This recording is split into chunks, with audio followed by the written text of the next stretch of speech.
Yo, what's up mga kaduit? Ayan, magandang gabi, magandang hapon, magandang gabi na rin kasi gabi na eh.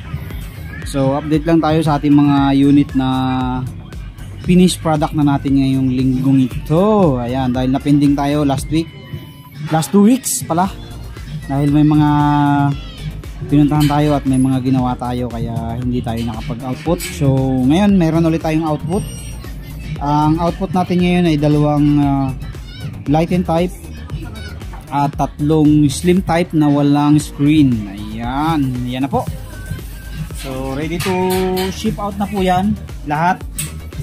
Hintayin na lang natin yung may-ari. Dito pala sa lighten natin, isa yung walang may-ari, yung isa may may-ari na. Alam ko kung mag-update pa, nainip na siguro.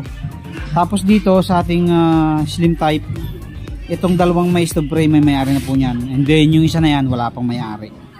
Ayan. So yan na po yung ating output ngayong linggong ito. So yan po, ganyan na po talaga ang itsura niyan. Kung mapapansin nyo, yung isa natin di screen, ito walang screen. So ganyan na po talaga ang itsura niya. So yan po yung version natin ng lighten type, slim type na walang screen. Ayan, ganyan lang po siya.